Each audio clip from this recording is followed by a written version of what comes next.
Good evening, everyone. I'm Chris Stover from the Canadian Centre for Ethics in Public Affairs. I'd like to welcome everyone here tonight on behalf of our board and our founding institutions, the Atlantic School of Theology and St. Mary's University. This is our first just-in-time event on free speech and human rights, and we ask the question, have commissions or the media gone too far? Before we get to that, I just would like to draw your attention to the evaluation sheets you have in front of you. Your feedback is really important to us at CISEPA, and if you could fill those out at your leisure throughout the session or at the end, that would be hugely helpful for us. Moderating tonight's event is Halifax lawyer Kevin Kindred. Kevin? Thanks, Chris. I want to welcome everyone tonight and to thank CISEPA for holding this debate. I really admire CISEPA as an organization because they're committed to seeing important public policy issues aired publicly in forums like this that are fair and balanced and giving you all the opportunity to have open discussion about them. For this debate in particular, CISEPA has put a lot of energy into getting a smart and balanced panel to share their views on this topic, a topic that's important and also somewhat volatile, or can be somewhat volatile. I'm honored to have been asked to moderate tonight, but I have to say a word or two about the role of an impartial moderator. So if you know me from outside this event, in my real life, I'm a lawyer and I'm a human rights activist, and you could probably use a lot of adjectives to describe both of those roles, but I'm not sure that you would pick moderate or impartial. Neither of those two jobs necessarily prepare me for the job of keeping my opinion to myself, but luckily for me and for you, CISEPA has assembled a panel of experts on this issue, which is impressive in and of itself to the point where I think my only role really is to sit back and make sure that you get a chance to hear from each of them equally. So that's my role tonight, to keep the debate focused, keep it moving, keep it respectful, and hopefully to keep it interesting. And to introduce you a little bit to the topic that we're here to talk about. So what are we here to talk about? Earlier tonight, I called it the perfect storm of public policy issues because it involves a lot of things that we hold near and dear. So human rights and protecting the vulnerable. It involves fundamental freedoms, protecting us all from oppressive powers of government. It involves free speech, and it directly involves the media and their role in our society. And by its very definition, the topic involves speech that some find offensive and controversial. So no wonder, with all of those factors in play, that this is a debate that's attracted such impassioned views from all sides. I can set the stage a bit by referring to three legal cases which find themselves at or near the center of the public debate of this issue. They're certainly not the only cases that we could talk about, but I thought we could refer to three that lay sort of a good foundation for the discussion. So and I'm just going to give you the essential facts, and if the panelists decide to pick up on them, that'll be up to them. First, a case involving Pastor Stephen Boisson, who's a Christian pastor in Alberta, wrote a letter to the editor of the Red Deer Advocate in 2002, which was critical of what he would call the gay agenda. Some phrases that were published in this letter included referring to gays as perverse, self-centered, and morally deprived individuals who are spreading their psychological disease, and as immoral as the pedophiles, drug dealers, and pimps that walk our streets. And the letter ended with, "It's time to start taking back what our enemy has taken from you. The safety and future of our children is at stake." So a man named Darren Lund complained to the Human Rights Commission in Alberta about the publication of this letter, and ultimately the commission found that, ultimately Boisson was found in violation of the Human Rights Act. His penalty included a $5,000 fine, a forced apology, and a prohibition on publishing future disparaging remarks about gays and homosexuals. Another case, this one involving the Canadian Human Rights Tribunal, a man named Craig Harrison was a poster on a website called Freedom Site, a website frequented by white supremacist and neo-Nazi groups. His comments included things like, "I call on my white brothers to rise up and kill non-whites because God gave Canada to the white man. God says rise up and kill all whites who date blacks. And if you are not white, then you are not allowed in Halton Hills. If you come here, God has told me to kill you." after a complaint from a man named Richard Warman, who was a frequent complainant on hate speech issues. The tribunal declared that Harrison had violated the act and ordered him to pay a fine of $1,000. And finally, maybe the most well-known of recent cases on this issue involves Maclean's magazine.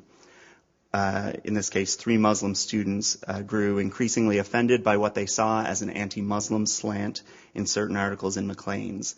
And the breaking point seems to have been a column by Mark Stein called "The Future Belongs to Islam," and Maclean's refusal to allow a counter-article to be published.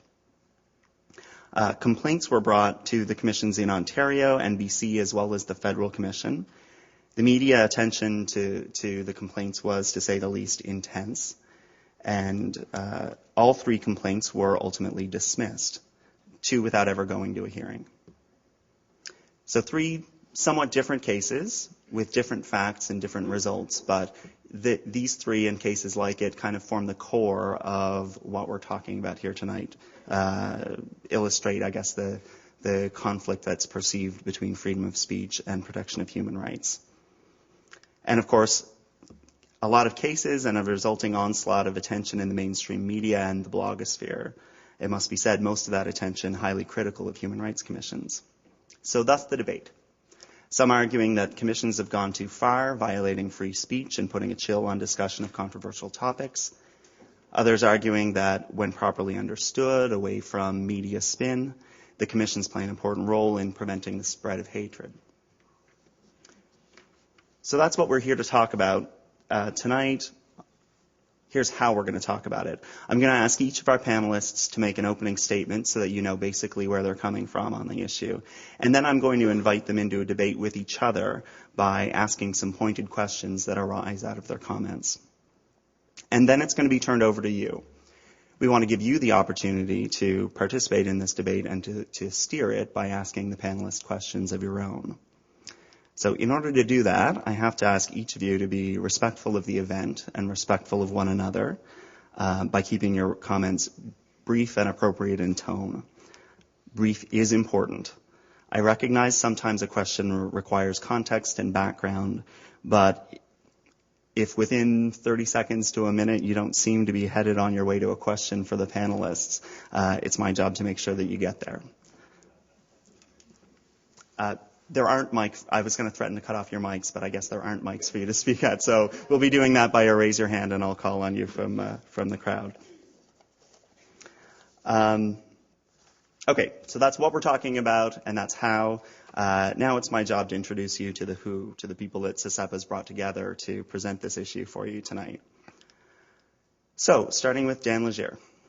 Dan is Director of News Content at the Halifax Chronicle-Herald and has been with the Chronicle-Herald since 2005. His work experience includes 15 years at CBC Television and time with the Canadian Press in Halifax, Newfoundland, and in Ottawa.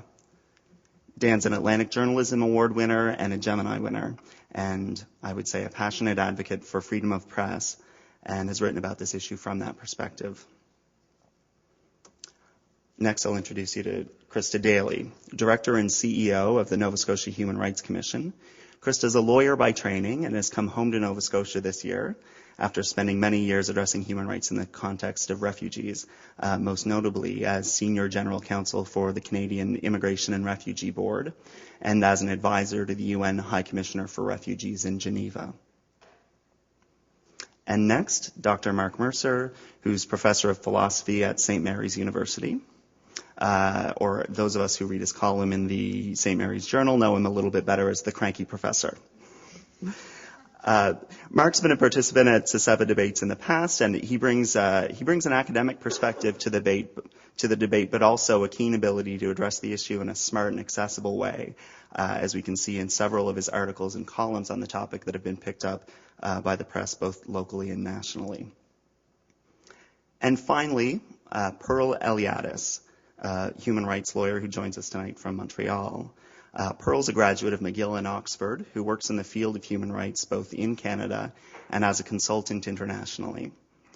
She's been working in, with, and occasionally against human rights institutions for over a decade. And her most recent contribution to this debate is a piece entitled "The Controversy Entrepreneurs," published this fall in Maisonneuve magazine.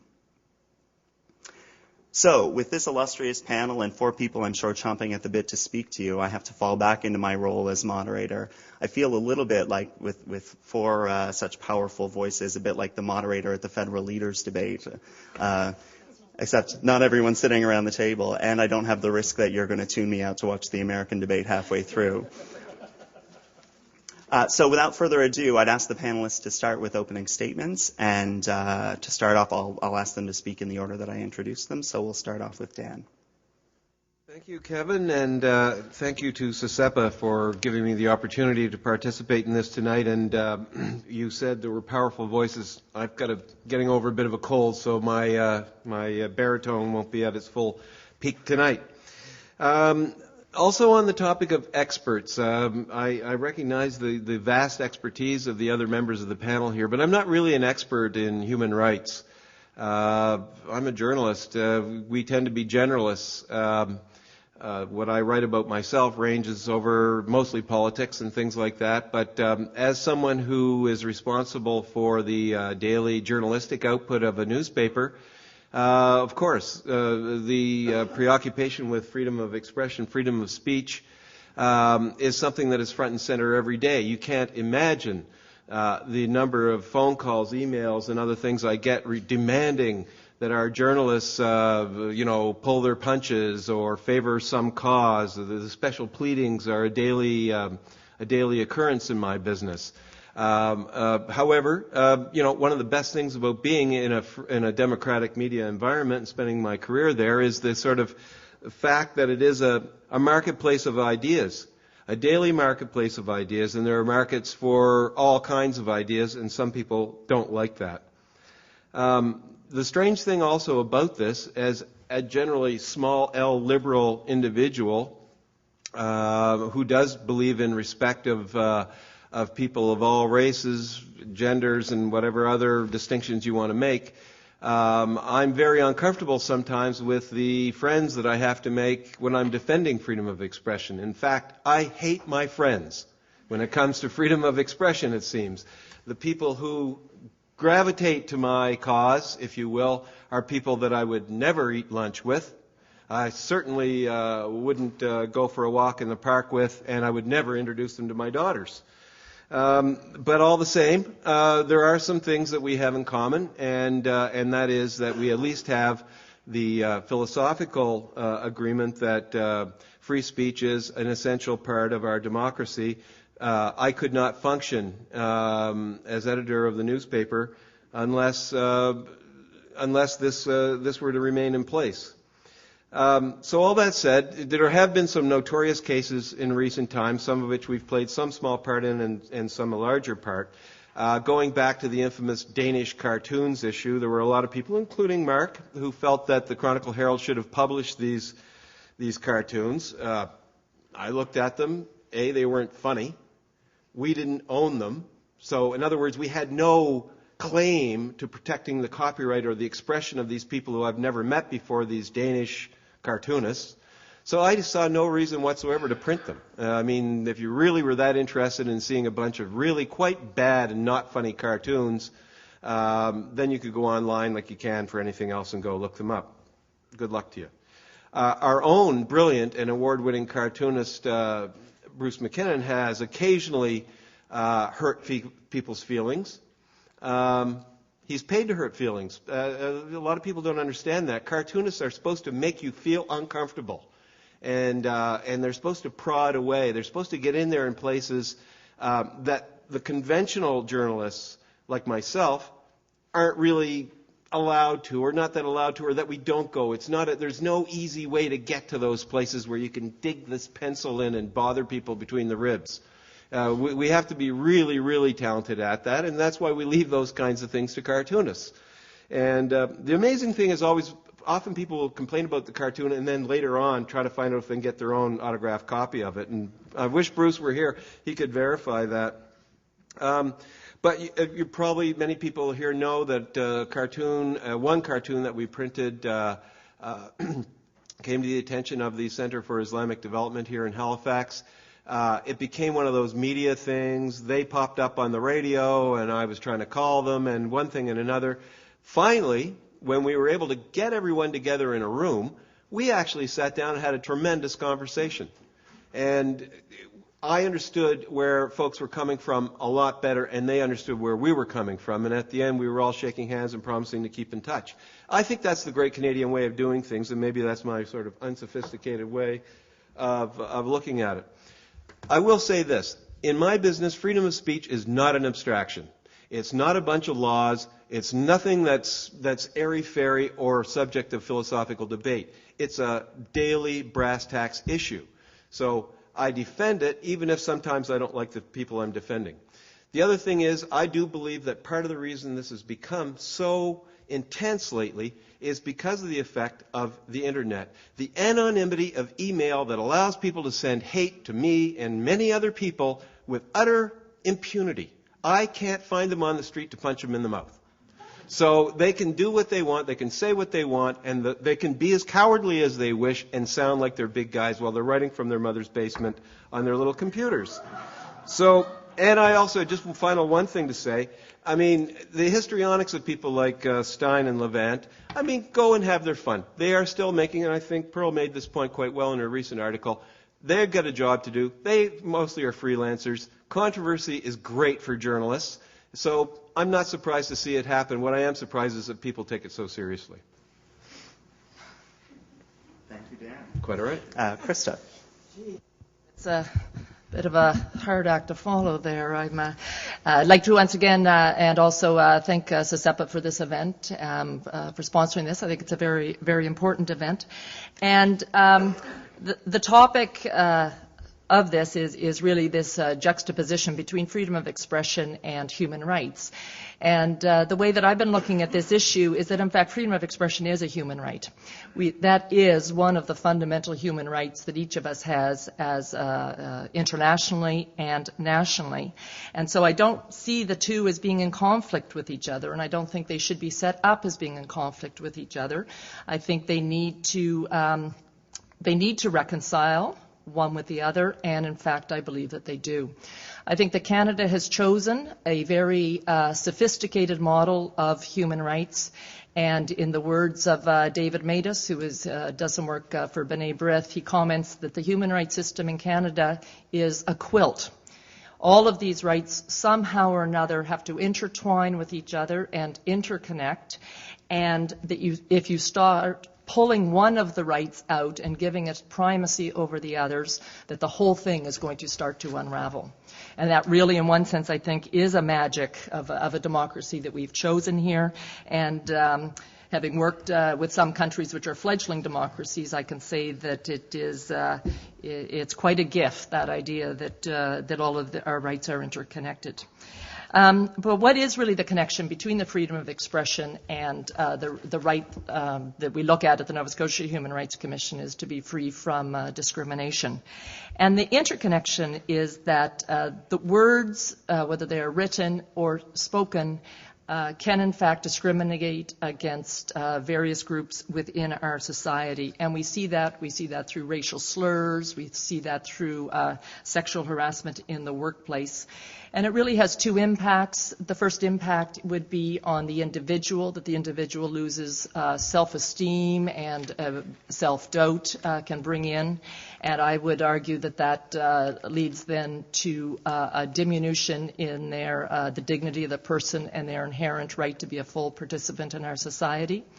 The other aspect is that the people that read or listen to these words also begin to develop stereotypes and perceptions and prejudices against that individual or that group of persons, which can lead to people not getting jobs, not getting accommodations, not getting services, and in the worst case scenario, actually being subject to violence. So and at the same time, freedom of expression is also one of those fundamental values, and we have to figure out a way to determine at what point perhaps does that freedom of expression step over a line into an area which would cause a discriminatory effect and hate and contempt against some of the targeted groups within our society. That process, and there are many factors that we would look at if we were at the Nova Scotia Human Rights Commission, if they've been founded in law, and it's a very structured process. It's not an arbitrary decisions that are made, and all in accordance with the law. But all of that, I think, still begs a question that's been on the table in all of this, which is, what is the role of a Human Rights Commission in this? Some of the discussion around has been, well, maybe it should be left to the criminal law, maybe it should be left to the courts generally. And so I'd like to just spend a couple of minutes on what is the advantages and what are some of the benefits of a Human Rights Commission looking at these issues and trying to do that balance between freedom of expression and freedom from discrimination. A commission, and whether it's a Nova Scotia commission or commissions across the country, have been in existence for a very, very long time, at least for about 4 decades, most of them, and really have a great deal of expertise in the area of discrimination, and in particular the historical context of some of the most discriminated groups in our society. And that would certainly be true here in Nova Scotia. And that really just comes about from years and years and years of working on cases and understanding the historical context that some of these groups have lived in. The other aspect is that a commission is actually a simpler process and a more effective process, I would argue, than a criminal court or the other civil courts, and certainly should be a cheaper and a more cost-effective process. And the other aspect is the fact that a commission actually has a more, I don't know what the right phrase, a greater flexibility in the type of remedies that it could resolve. So we're not actually supposed in this part to comment on what other people have said, but Dan's comment about that they actually sat down with a group and discussed the issue would be something, for example, that a commission could facilitate, and as opposed to a criminal court, which would find one person guilty or innocent, and convictions would arise from it. A commission has the ability to facilitate discussions, to have a much broader range of resolution tactics as opposed to the criminal law or the civil law. I actually just got advised that my time is almost up. It's amazing how quickly it goes. You wonder what you're going to talk about, and then it goes by very, very quickly. But I really just wanted to cover off the 2 points, and I'm very much looking forward to the Q&A, but really the idea of discrimination and that interconnectedness with freedom of expression, and also the aspect of the benefit of a commission looking at this as opposed to only recourse to the criminal courts or to the other civil courts. Thank you, Krista, and then Mark. Thanks, Kevin. Etienne, my 8-year-old son, and I were reading about the French Revolution a few nights ago, and we came to the Terror. And Etienne said, but, stammering under emotion, they were called the Committee for Public Safety. Okay, the Human Rights Commissions. I'm not so sure. I don't think it matters whether human rights commissions are behaving well under their mandate, a mandate from the government. 112 cases having to do with speech is what I read in the Maisonneuve article. That's 112 too many. No one in Canada should be subject to government censorship, suppression, or punishment for expression. Wide freedom of expression is wonderful. It's wonderful for many reasons. It enables us to be candid with each other. It's good for research and the dissemination of information and opinion. It's fun for entertainment. It's good that we can talk to each other freely and entertain each other how we will. It allows people to get things off their chests, and that's great. But there are 3 central reasons why we ought to enjoy wide freedom of expression in Canada. The first is that life is worth living only if you have something that matters to you, something that you care about. We're social creatures. It matters to us that some people, maybe only the people close to us, maybe only a select few, know what we're about, know what we're thinking, know what we're saying. That's one reason. We're social creatures, and it matters to us what we think and what we feel, and we like to let others know. The second reason has to do with consent of the governed. A government is legitimate only if the people subject to that government consent to that government. That is, they can consent to be ruled against their interests. You can't consent to being governed if you haven't had a fair opportunity to influence that government. If you are forbidden to say certain things or express certain emotions, then you are not in a position to give consent when the government says, well, comes in with a policy that you object to. So consent of the governed, that's the second reason. The third has to do with respect for individuals and their autonomy. Telling someone to shut up, right, is to treat them as a child, is to treat them, well, it's not to treat them well as a child, but it's certainly not to treat them as an adult. It's not to allow them to find their own way of life for themselves. If we're to correct them, we have to correct them through argument, evidence, and example. Otherwise, we're treating them disrespectfully. But don't we need to balance these things against other things? I hear Pearl and Krista say. There are other things that matter to us. Well, first of all, if you are not appalled when you learn that someone was shut up by an official, then you don't value freedom of speech. You might, in the end, say regretfully, oh, it's the sort of thing that has to be done in this case. But if you're not immediately appalled, and if you don't regret doing that, then you don't, in fact, value freedom of speech for one of the three main reasons I've listed. Now, people, I agree, should be able to live their lives without hearing vilification or abuse or hatred. That's a social project for us. Social projects for us include extending equality, extending fairness, prosperity. These are things that matter to us and that we should work hard to get. People need to be protected against harmful discrimination and violence, protected against harmful discrimination and violence with criminal penalties. Now, if you think that speech, expression, can create harmful discrimination or violence, and thus is properly restricted in some cases, you'll want to say that there are three conditions under which restriction is legitimate. One, the problem addressed by the restrictions has to be a real problem. Two, the means have to be effective. That is, there can't be better means to your end than restricting speech.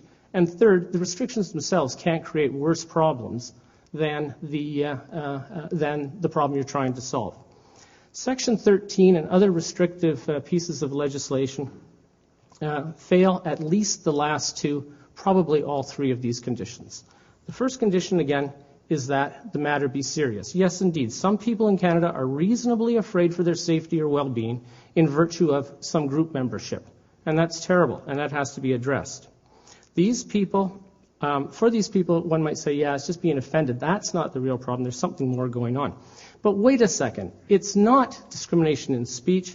It's the violence or the actual discrimination that they face, and that's what our target should be, not speech. Now, there's no, second point, there's no empirical evidence that laws against racist speech or whatever are effective against actual discrimination. I know only of two studies. This matter is grossly understudied. I know of only two studies, and both of them were inconclusive. And indeed, the way the commissions work now, publicity and getting the ideas out works against that. Third, the restrictions don't apply only to the real haters. We're seeing that in cases now. They've created a chilly climate for expression, and that's a serious bad thing. We need less fear of being punished for our speech, not more. Now, it's in our power to lessen the effects of speech by reacting to the meanings, by taking a dispassionate attitude, by understanding things and reacting on the basis of our understanding. That's a task for the press and universities. We're failing. We could do better, but that's where the work is. Krista and Pearl want that we find words harmful. We don't want to find words harmful. An open and democratic society is what we want, and the first order of business, one of our first orders of business is getting rid of Section 13 and other restrictions on speech. Thank you. Thank you, Mark. And finally, we'll hear from Pearl. I'd like to thank the organizers for setting this up. It's good to see all of you. How is everybody? Good? I'd like to, you know a little bit about us. I don't know much about you. How many people here are academics or students? Hands? Oh, okay, great. Media? Thank you for identifying yourselves. People who write blogs, have their own blogs. Yeah, I could tell from the reaction to Richard Warman's name with you. How many people, we don't have a lot of time, and I want to keep this as short as possible. How many people instinctively think that freedom of expression fundamentally is a really good thing, fundamental to the lifeblood of our democracy, part of what makes us human? Great. I used to do primate studies before I did law. And I worked with chimps. And then I went down the evolutionary scale and went into law school. And one of the things that I thought was really interesting when I moved from primates to humans was how much we, as two species, share the idea of communications as being fundamental to everything we do. And I'm in the difficult position of agreeing with most of what I've heard from all three of you, but it won't be any fun if I just agree. So let's shake things up a bit. A few things that I'd like to talk about here. The first one is this notion that speech is fundamentally different from and therefore should be protected, distinct from other human acts. I'd like to make the point that speech is an act. It's part of fundamentally everything we do, and you can't abstract or take away speech from the realm of any form of discrimination. Let me give you a couple of examples. When we talk about harassment, for example, in the workplace, harassment at school, racial harassment by law enforcement officers and so on, that kind of harassment can be perpetrated solely by words. Yeah? Human rights commissions routinely accept cases where the act complained of is purely about words, where harassment, and we've all seen or heard of situations where people are systematically denigrated in their jobs, where people are attacked because of their color, they're black, they're white, they're gay, they're straight, whatever it is, and harassed in the sense that they're made to feel degraded, inferior, and so on. And that can legitimately form part of a human rights complaint. So what's different here? What's different here? It isn't the speech, yeah? But it's not the speech, it's the fact that it's been published, written down, and in this case, especially in the McLean's case, published by a subsection of the mainstream media. Okay? The speech itself is routinely a part of human rights complaints all the time. What's different here is that it's the media that's engaged. And this is where I think I have a slightly different position on this than Dan, for example, because although I completely agree that the marketplace of ideas is what we're talking about and what makes us a better society, in this case, because the media has a direct interest in the outcome of this debate, because they themselves have been put on the stand, as it were, they themselves have constrained the marketplace of ideas. The next point that I want to make is this notion, I love Dan's sort of closing line about how the controversy entrepreneurs should not be taken enormously seriously. The problem is that a number of people in the media have taken them very seriously, and the CanWest papers, in particular, the National Post and Maclean's magazine have been running systematic columns on this issue. Maclean's has the largest circulation. I mean, these aren't crazy people with bad haircuts sitting in their basements chained to their computers typing all work and no play makes John of Jack a very dull boy over and over again 300 times. I'm just dating myself for those of you who haven't seen The Shining. But, you know, it is not those people. The fact of the matter is that this is phenomenon that has linked in people with genuine and legitimate positions on free speech. Actually, I think all four of us really, in different respects, and has somehow brought into that fold the crazy people with bad haircuts. You know, and for those of you who think that this is not to be taken seriously, Richard Warman, sorry, I'm getting excited here. Richard Warman, who was mentioned earlier, has just had a couple of actually he's had a couple, but he's recently been the successful complainant in a series of libel cases, where he has been attacked by a number of the people who they themselves have identified him as a so-called enemy of free speech, a pedophile, a disgusting human being. On one of the websites that's a so-called mainstream website, he's been identified as an individual who engages in autoerotic asphyxiation, and that's all he ever does. He he has had, I don't know where people have the time for this kind of thing. He has had, on a less amusing note, he has had, 1 minute, damn. He has had his home address published on Google sites with a map, with optimal sniper locations to be shot at.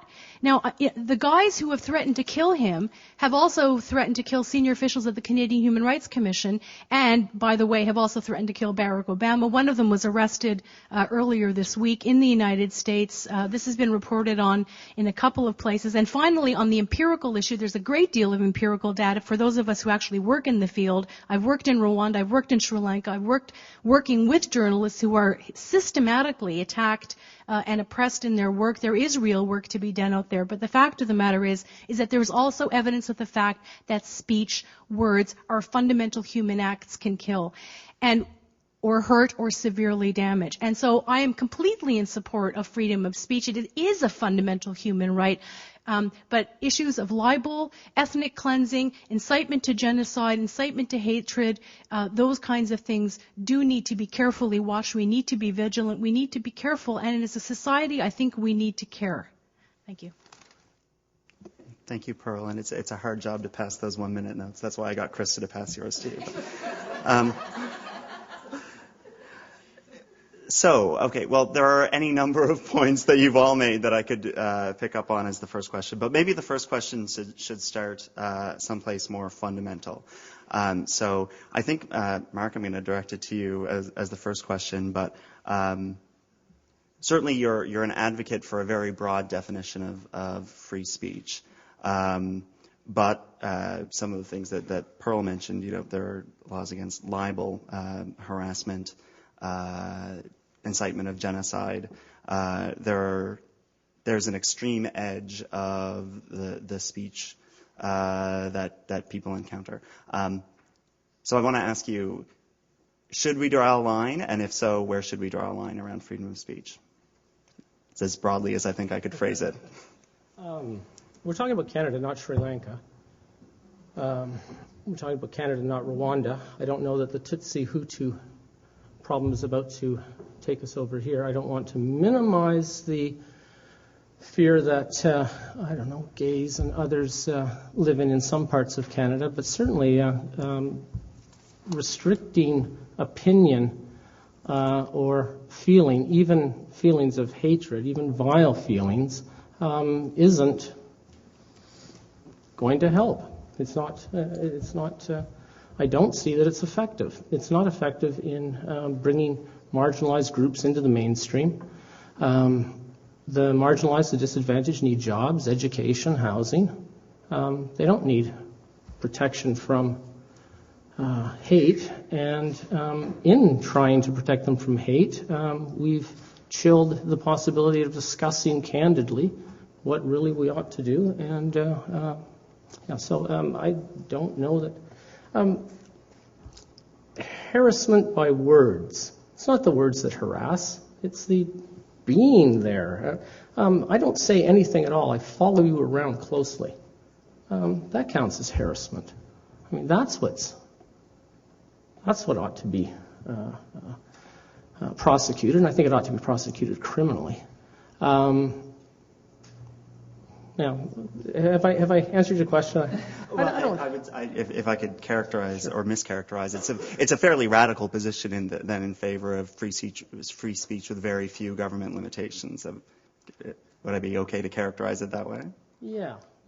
Okay. Yeah. So, having characterized it as a very radical view, responses, to the idea not to paraphrase you, but the idea that really we're best as a society when speech goes entirely unrestrained by government.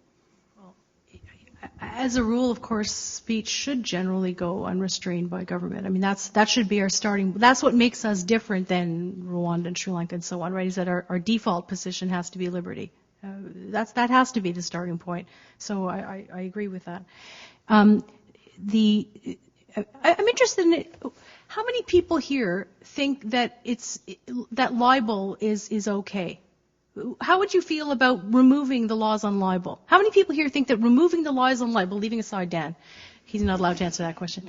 How many people here think that removing the laws on libel would be a good idea? Anyone's allowed to say anything they can about anyone else? Hands. Just removing the laws on libel. There's a brave one. Okay, good for you. Come on. 2, 3, come on. Okay, 3 out of, 100, 80? We have laws in this society because they distill and crystallize into a set of rules the way in which we want to interact with each other as human beings. And there are certain kinds of statements that, as a society, we have agreed are completely unacceptable. Canada signed in 1976 the International Covenant on Civil and Political Rights. Article 19 states clearly that there shall be freedom of opinion, there shall be freedom of speech. This is a fundamental human right, with 2 exceptions: the rights and reputations of others. We have been signatories of that convention for 32 years. The rights and reputations of others. Those are the 2 exceptions. Those are the exceptions that are included in Section 1 of our Charter, our Constitution, which are very similar to the 3 exceptions that Mark, when he was putting fences around his argument, pretty much are exactly the same as. With it, that you have rights, but with reasonable limits. That's the law of this country. That's what the Supreme Court has said in defending and upholding Section 13, not because it's a law that allows you to complain because you've been offended. No. It's because it's a law that allows you to complain when your rights have been infringed in extreme cases. So that's the area that we're talking about, and that, I think, is the point of debate today. Well, so Dan, it's been suggested that you might be in favor of removing all libel laws, but and I can understand your interest in that. But on this view of what the acceptable limits to freedom of speech are, would you adopt something as radical as Mark's view, or do you find a compromise? No, somewhere? I mean I can't really function in the abstract world of absolute rights that Mark's talking about, and we've had this discussion. I don't think I'm talking about absolute Well, rights. it's something very close to that. In other words, you should be able to say anything you want, anywhere, I gave anytime. 3 conditions. I said these conditions aren't met. Well, okay. But I mean, I guess what I'm saying is that for people who practically have to think about what defamation and libel means, and I can give you the number of my lawyer, she'd love to talk to you for a price. So she knows all about it. I don't know that much about it. I call her if I'm confused. And but I guess bring it back to these other matters. I mean, defamation and libel is people have no idea what that really means. I mean, the number of people who call up the paper and say, I didn't like what you said, so I'm going to get a lawyer to write you a letter. And I go, well, good, because we're recycling paper here at the Herald now, and that's where that goes. But, I mean, you have to have a case, right? It's a law. There are laws that has to, defamation has to fit within certain parameters, and they're well set out. They've been argued out in famous cases around the world, and we mostly understand that. I have an informal study of these things, and I can kind of tell when I see them. And just because someone says something that you don't like or hurts you or makes you mad, tough, really.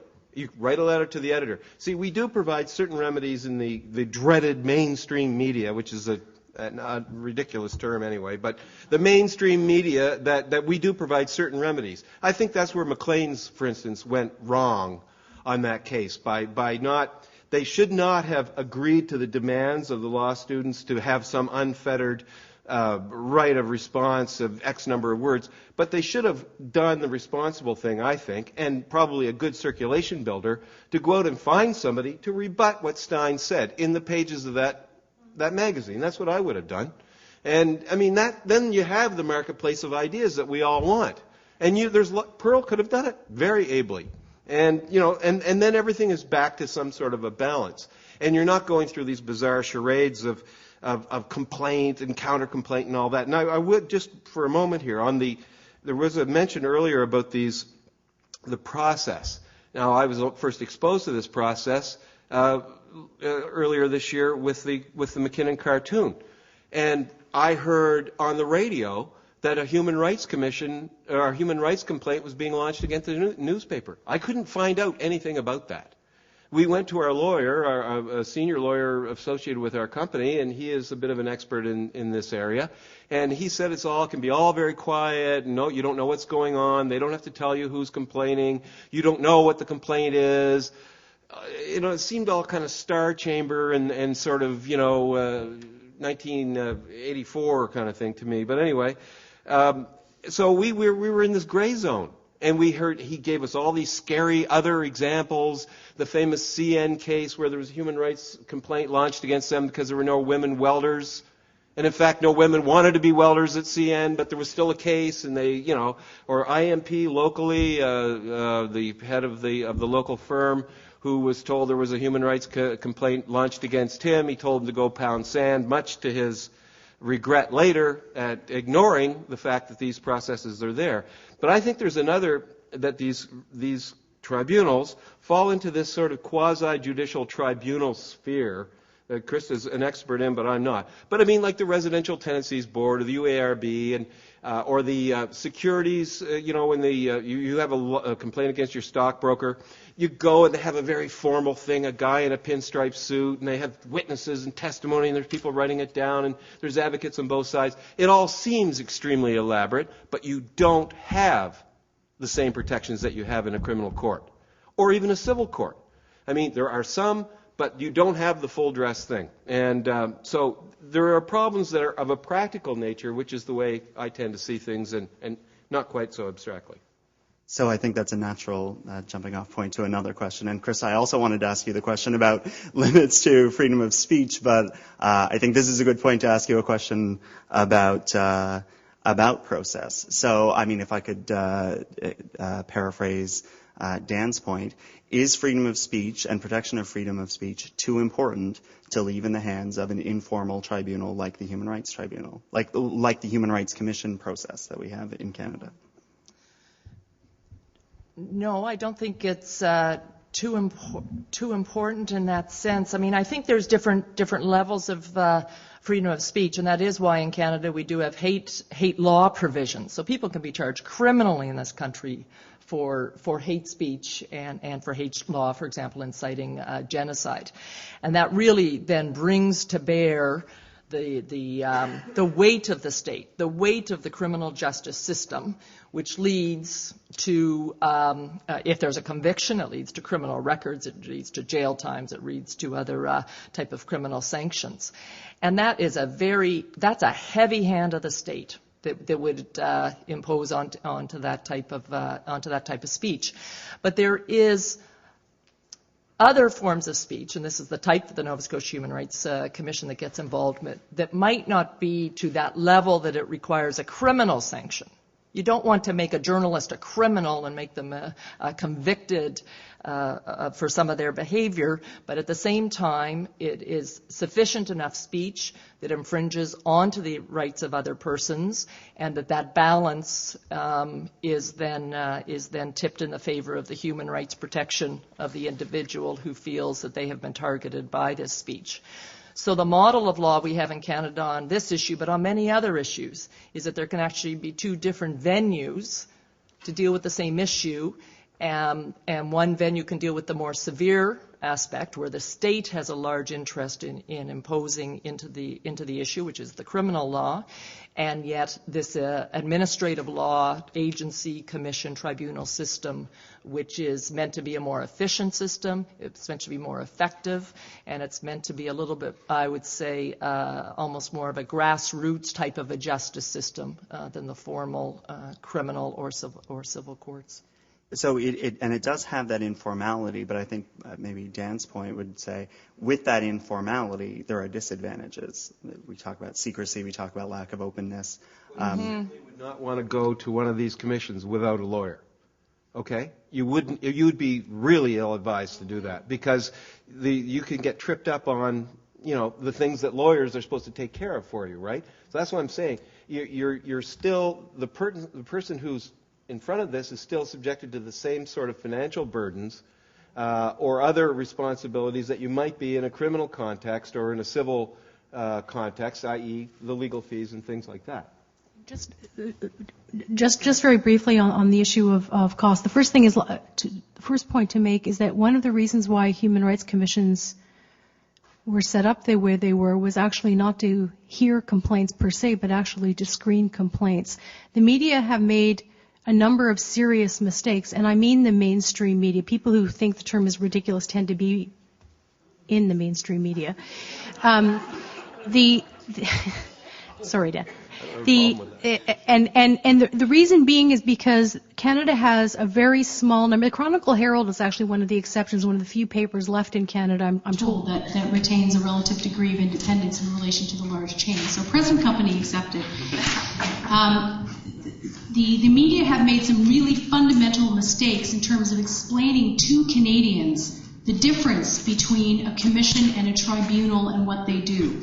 Now, commissions are fundamentally there as screens.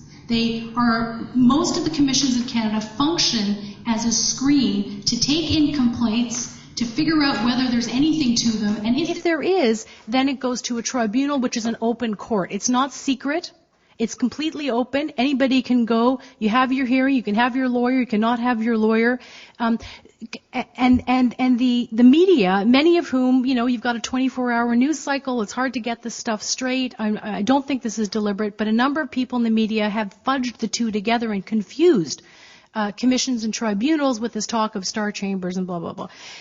So it's simply inaccurate. And I have heard media in this country talk about, 3 commissions making 3 completely different decisions. Well, excuse me, British Columbia, which is one of the 3 some of them are talking about, there isn't even a commission in British Columbia. There isn't one. It doesn't exist. It's a tribunal.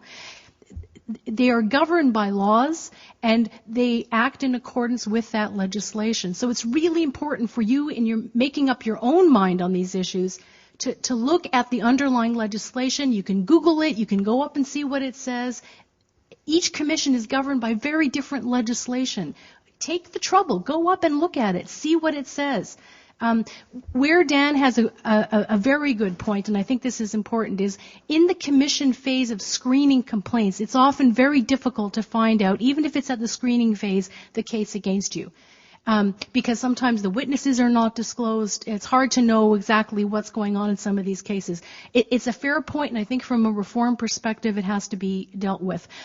Finally, on the issue of costs, again, this is an area where I don't think enough research has been done in many of the media about this. Most of the tribunals many of the tribunals in Canada, including the British Columbia Human Rights Tribunal, have a provision in their legislation that allows, and would have allowed Maclean's, for example, to go and seek costs if they, as they alleged in their magazine, believed that the complaints were frivolous. They didn't even use it. They didn't go before the tribunal and actually ask for their costs back, which they could have done. They didn't do it because they said they respected the tribunal so much. That's terrific. But that wasn't the position they were taking in the magazine. In the magazine, they were taking the position that this was some kind of a fake star chamber. So, the technical legal response to the way in which some of the media have dealt with this is liar, liar, pants on fire. I mean, there is a problem in the way the media have addressed a lot of these issues by simply being either inaccurate or misleading about the way in which these commissions function. I'm perfectly happy to have the debate about whether speech should be dealt with in the courts or in a commission. That's a real complaint, but you should not have it on the basis of systematic portrayal of commissions in a way that is dishonest, misleading, or ill-informed. Mark, you were kind enough to let me know that you wanted to have a response. Well, I want to ask a question, if that's all right. Absolutely. Krista, Pearl, what social benefits have been derived in any of the 112 cases of speech prosecution by the various commissions? Who benefited in the Stephen Boysen case? Did Alberta gays come out ahead? Did they come out better? What about the costs, the social costs of these decisions? Aren't the social costs of these decisions real and great? I don't see that the world is any better for having found Stephen Boysen guilty of, having required him not to speak his mind about homosexuality, pay some money. Other cases, Taylor. I don't see that anything of value has been accomplished, and I think that much of disvalue has been wrought. I think, Krista, if you want to take the... I'll start on this one. I think, first of all, some of the language that you're using, you talked about prosecution and conviction, and well, but it's a very important thing because those are criminal law words. They're well-known words. We know them from watching television and Law and Order, but we know that those are that's criminal law terminology, and I think it's very important. We don't talk about that. We talk about complaints and whether the complaints are well-founded and prima facie cases of discrimination. I think that what happens when commissions deal with complaints and then tribunals make rulings, I don't think you should underestimate the power that actually has within a culture and within a society. It has lots of power. It may appear that, because you're looking for sort of a tangible day-to-day result, but it actually, for the individual, obviously, it has an impact. Often for the targeted group itself, it has an impact. But the goal in all of this also is to ensure that every citizen of this country, of this province, of this city, of our communities, has the right to fully participate in our society. That is part of what we do in not only in this country, but in any democracy. And so it's issues of tolerance, and it's issues of equality and the dignity of the individual and the dignity of the group. And if it's hard in a sense to have a tangible. Like, what's the direct impact? This decision is rendered today, and this is the benefit that is met. Societal change and changes in tolerance is incremental, and I often phrase it in my own and think of it in my own mind as being almost a ripple effect. You know, one person is brought closer into the society and into our culture, and then that has a ripple effect as they impact in their own family and their own community, et cetera, et cetera. And in my utopian world, at some point we actually have a society where each person, regardless of their race, color, and creed, are actually full-blown members of our society, and I would argue can fully participate in our society, which will enhance the freedom of expression and this idea of marketplace of ideas. The marketplace of ideas today, some would say, has like one stall in it. It's not a marketplace. Like, I have, once again, a vision of a marketplace where people are chatting and talking, and every stall has different things, is selling different wares. Maybe there's only one stall today, because not everybody is a part of that, because they're marginalized with our society, and they're not actually part of our full Canadian society and what we think it should be. So, before you respond, the conformity. question was for Krista and Pearl, so I just want to check with Pearl to see if...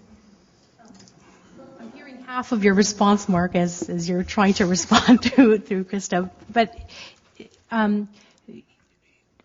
trying to sort of respond to both of them, I guess at the same time. I'd like to respond directly to your question. Since 1977, there have been, I'm making this up, but 30,000, 50,000 human rights complaints filed with the Canadian Human Rights Commission. 112 of those, 112 have been hate speech cases. 57 of those have gone to tribunal.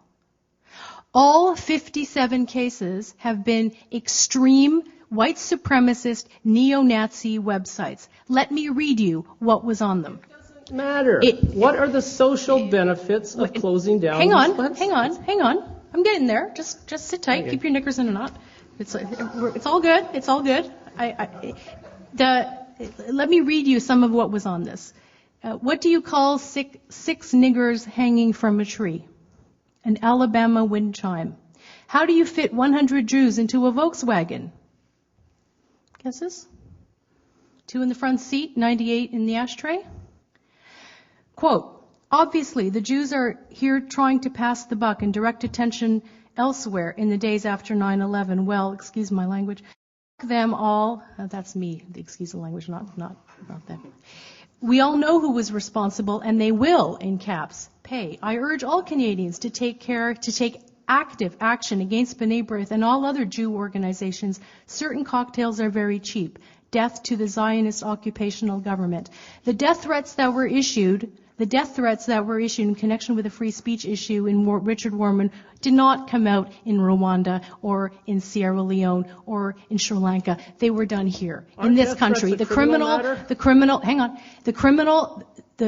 criminal aspects of this have been brought, but there have also been civil and human rights cases that have been brought. The benefit of this, I actually have a real concern with bringing criminal law to bear, even against the Keegstras and the Zundels, because it's not clear to me that criminal law is actually, the heavy hand of the criminal law is actually the best way to deal with this. Human rights laws, a little bit like torts or delict, are a much better way of saying to the person, what you have said, or what I have said, depending on where you sit, is not only unacceptable, but it is the kind of statement that we do not believe in our society is the kind of speech that attracts the great protections we bring to freedom of speech. I think our society is a better place without this kind of threat. I think that we all agree with that. We all agree with that. Well, we that go it would home be then. better without. We can all go home. We can all go home. No, the question is how to achieve this end. It's very simple. You shut down the venues through which this kind of threat, personal attack, and active discrimination are done. And we're only talking about the fringes. I personally think that Mark Stein, Ezra Levant, etc., should have the right to say what they want. I've read all the stuff that's been under the complaints. I think they should have been published. I personally think those students ended up bringing these complaints in order to make a social statement, but I think the commissions were right to dismiss the complaints. Yeah? The commissions were right to dismiss the complaints because however extreme they were, they fell within the legitimate realm of public discourse, however badly expressed and extreme and whatever else. But the stuff that I'm talking about, the kinds of things that you're asking about, where's the social benefit? I think the social benefit is clear. I mean, I can't imagine anybody in this room thinks that what I just read is all right or appropriate. Sorry, all right and appropriate are wrong. Are acceptable in any civilized society and should be part of our discourse or should be part of the kinds of things that the media should be engaged in. And in fact, Canadian media are not engaged in this kind of discussion. Thank you for making that point, because these things that you're reading from, I would never read that. I've never seen those. I suppose if I spent the afternoon on Google and, hate and racism, I could have found all that kind of stuff. The point is that those people have marginalized themselves. Obviously, they're out on some extreme edge of the discourse where ordinary thinking, rational people don't live. In fact, there was a great documentary done by Frontline, I think it was on PBS, where they went to find the dreaded racist swastika boys down in Tennessee someplace. And, it took a team of investigative journalists just to find these guys. That's how important they are. That's how much impact they're having. You can't even find them. They give a speech in front of the Walmart. People are more interested in getting discount tires. And so they're not part of the mainstream media discourse now. I don't think it's fair to associate what goes on in Maclean's magazine or the National Post or anybody else who's out trying to sell newspapers with these types of extreme examples. And those aren't the people that people like me are defending. And maybe they are in the abstract sense of they're expressing themselves, but most people just think they're complete idiots, and they have no impact on the public discourse. What's way more important is what's going on in our schools, the bullying and things like that are tangible types of violence against gay kids, people of color, and the whole range of things. My guess is that people who have had the death threats against them, who have had their homes put on the Google sites, including, by the way, some of them where they work by much more mainstream bloggers, some of whom would be well known in this case. By definition, are not mainstream. The Western Standard gets a fair amount of press, and some of the blogs that I've been talking about have not just been published on the websites of crazy people chained to their computers in their basements.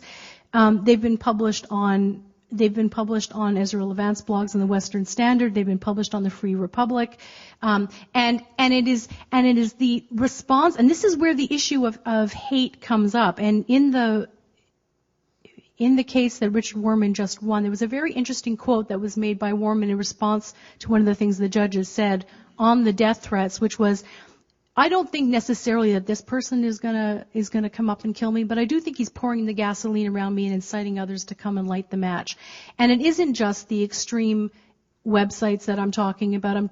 Let's face it, a lot of young people go up and get their news from the web. People go up onto different kinds of blogs. If you want a lot of conservative news, you might go up to the Western Standard. So it isn't just, I think it's important to be careful about this. It isn't, one of the strange things that's happened in this debate is that the extremists that you're talking about have somehow been allowed to come into a much more mainstream conversation in this country. And some of the things that are being said are somehow, Faisal Joseph, who represented the young Muslim students, said it's become acceptable to cloak freedom to hate in the mantle of freedom of speech. And the kinds of people that you don't necessarily, Dan, want to have lunch with have all of a sudden come into the room, and the freedom that some of them have felt to engage in this kind of discourse seems to have expanded. And people who used to be out there on the extreme have become much more mainstream. And this is a phenomenon not only in Canada but in Europe and in the South. This is not simply about extreme countries. So I think it's important to mention that something has happened in this debate, and I don't pretend to understand why, but there does seem to have been a legitimization, if that's a word, a legitimization of some of these extreme views, and I think we have a real social question to ask about how we manage that, and I ask that question as much to Mark as I do to Dan. I have to interject at this point. Dan, you mentioned ordinary speaking rational people, and we'd be remiss not to note that we have several of those people in the audience tonight. So there is a point in the evening in which I'll welcome you to ask your own questions and make your own comments. I lied before when I said that we didn't have a mic. There is a mic at the back of the room, and for the purposes of the recording of the event tonight, it's important that people use the mic. So unfortunately, it means some of you may have to traipse your way back in order to make use of it, but I'll call on people who line up behind the mic. So if you want to get in line, we'll turn it back to the panelists. And Mark, I cut you off specifically in order to say that. So No problem. If we could go around the room, was anyone here convinced by that? Was anyone here now believe that the Jews are trying to take over our government? Does anyone actually who has heard that going to go out and commit an act of violence as a result of that incitement? The problem that I have with these kinds of complaints being taken towards human rights tribunals and human rights commissions is that, as I see it, the solution to these kinds of outrageous speech is not to muzzle them, because that, in my mind, gives them a kind of credence, because they can wave this white flag of a martyr and say, look at how dangerous my opinions are. I'm so powerful a speaker that the government has to come and try and shut me up with all of their power. In my mind, the solution to this kind of thing is simply to disseminate the truth and to allow a free exchange of ideas, because if people can speak their mind freely, I find that those kinds of outrageous examples are just going to get shouted down and overruled, simply because, in my mind, we have an education system in this country that will allow proper thinking to prevail. So the point being, if I could paraphrase it, which is what I'm doing for everyone, the response to hate speech is more speech and freer speech. Krista, do you have thoughts in response to that? Yeah, I just think we have to ask ourselves the question, what if you are a member of that group, and where are you going to find that space to raise that other, your own position? Okay, so you may not agree with these particular examples, but our history is rife with stereotypes and prejudice and through the use of language, which portray certain groups of people as being dangerous or stupid or somehow inferior. And at what point is that group then so marginalized, so out of the ability to express and or even have somebody else express opinions on their behalf, that they can be brought somehow into the society and we raise the overall issues of equality and the dignity of the individual?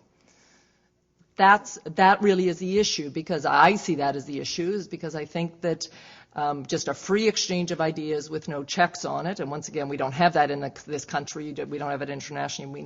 We never will have a full freedom of expression and absolute.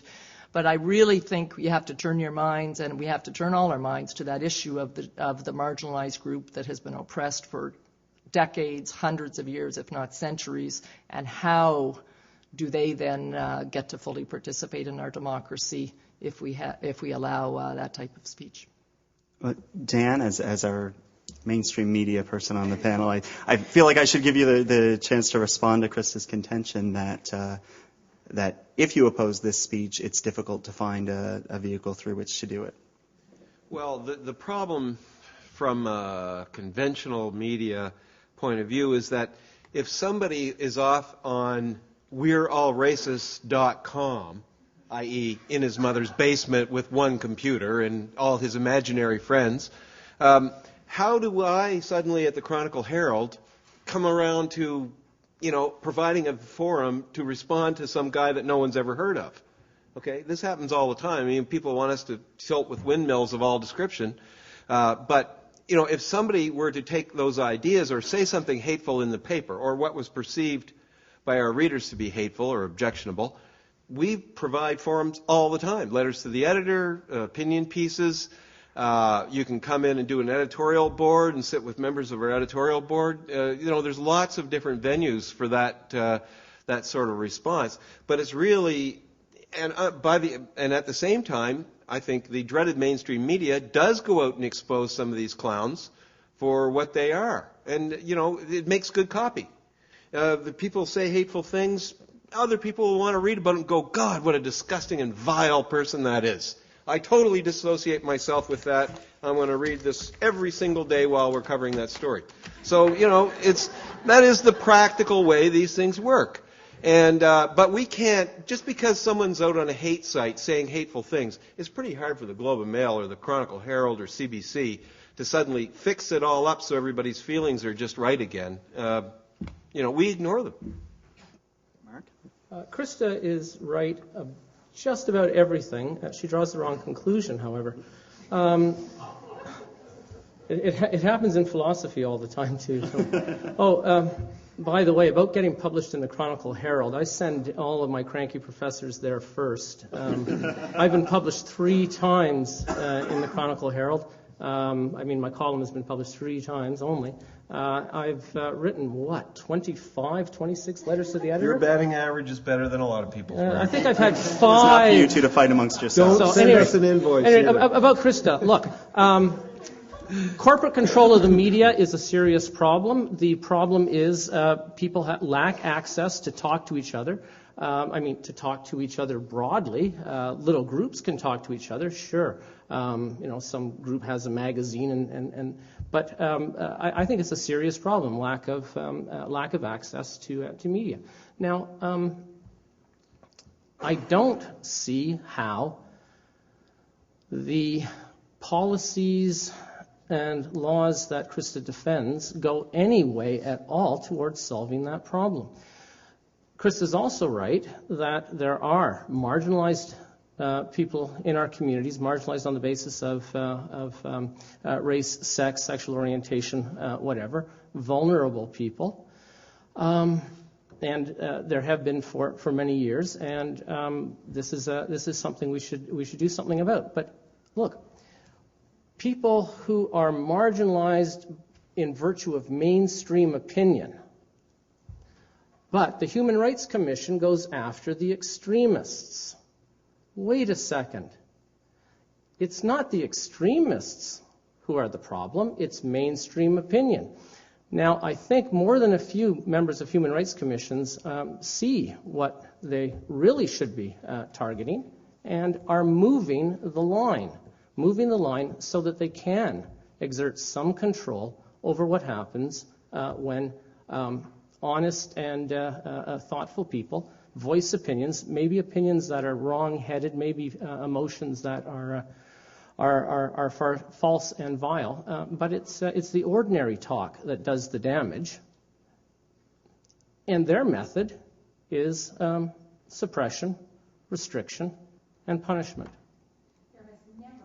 There has never been a case among any of the hate speech cases brought in Canada that were in support of what Mark just said. Not Stephen one. Boyson. All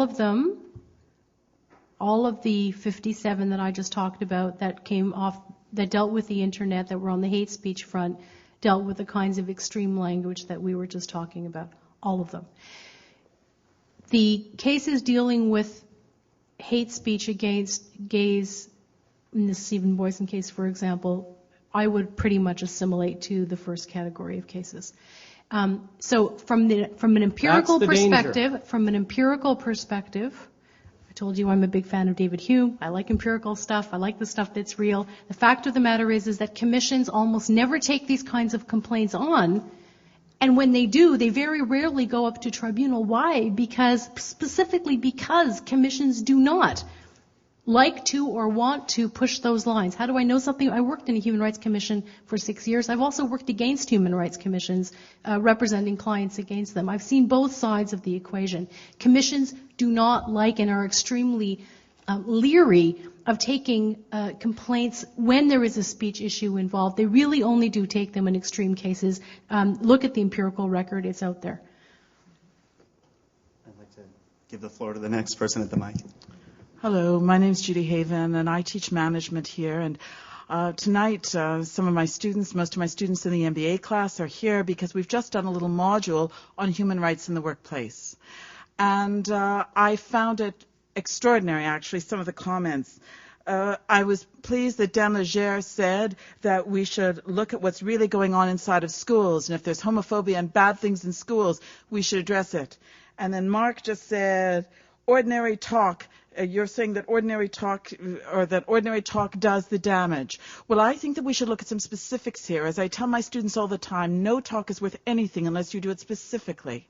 And what concerns me is that we had in this very city, the Halifax Regional School Board, about a year or two ago, Lindsay Willow, who was accused by 2 other high school teachers, and she was a teacher herself, of being gay, of being a lesbian, and not only that she was having a relationship, an illicit relationship, with one of her students, a 17-year-old girl who was one of her gym students.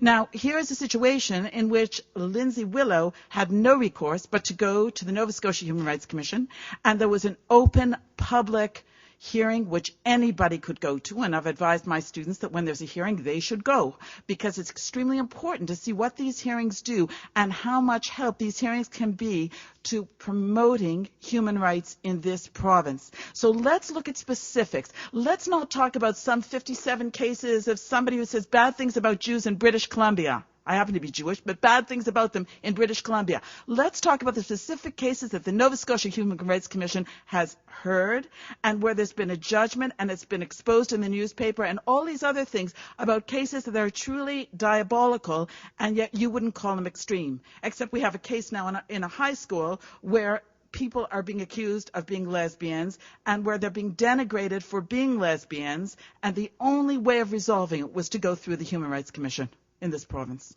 So, Mark or Dan, feel free to jump in his response to this. In the Lindsay Willow case, she wasn't, I don't think, facing a sanction from the school board because of her sexual orientation. I think it was the question of whether or not a teacher had abused her position of power by having a relationship with a student.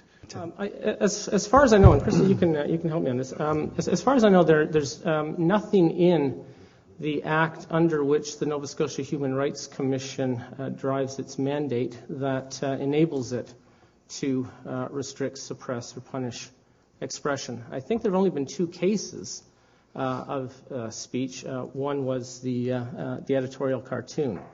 Nova Scotia's Human Rights Commission seems, in my, I'm a philosopher of mind. I write papers on technical problems that maybe 40 people in the world care about. So I look at this thing and I come to matters like this when I'm outraged. It seems to me that the Nova Scotia Human Rights Commission is one of the best behaved. It's certainly not the Alberta Human Rights Commission. As far as I know, I think the meddling in the Turrow case was really unfortunate. that was a matter for the citizens of Truro to punish their elected leaders if they desired to do so. That's their business. But generally, I don't have many complaints, and the cases you mentioned seem reasonable things to bring to a Human Rights Commission. And you've spoken about two cases, Lindsay Willow and the Truro case, both of which had nothing to do with what we could call the hate speech provisions of the Human Rights Act. So I don't want to dwell on it. But, Christy, you've been accused of being well-behaved. I wonder if you have a response to that. Yeah. Well, I take my compliments where they come, but I did want to comment, though, just so that everyone in this audience is clear. Not all human rights commissions across the country do, in fact, have the power or the jurisdiction to look at the freedom of expression issues and to comment on publications and broadcasts. So the Canadian Human Rights Commission says that jurisdiction, and you can correct me if I'm wrong, the British Columbia Tribunal, the Alberta Commission, and here in Nova Scotia we do as well.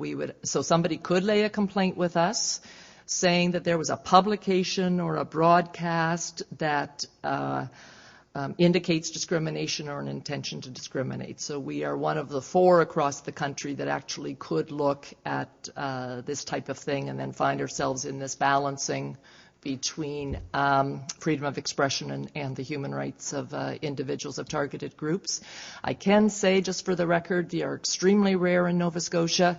Pearl has given some of the statistics from the federal, but at most we would hear we would even receive an inquiry or a complaint, and I say at most 1 per year to 1 every 2 years of many, many more inquiries. So just to have the record. Corrected. I'm sad to hear that you're not well behaved, or that you've been well behaved, but you don't have the jurisdiction. I mean, that you do have the jurisdiction. That's unfortunate. But I don't think any of those cases have come up. There's been no sanction against any media organization in Nova Scotia through any of these processes, right? I will give people a sense of a case that we did do, because I went back to sort of see, when was sort of the last time there was a case that sort of went through to the Board of Inquiry level, which is sort of the public level, which means that it sort of passed through all these screening stages. And the most recent I was able to find was actually 1994, and it really had nothing to do with the media. It had to do with a cartoon, not a cartoon, but like on a sweatshirt. It was a company that had done a sweatshirt with a very derogatory caricature of a black woman, and then there was a complaint laid against that caricature. So, and then that was found to be well founded. So that shows you, I think.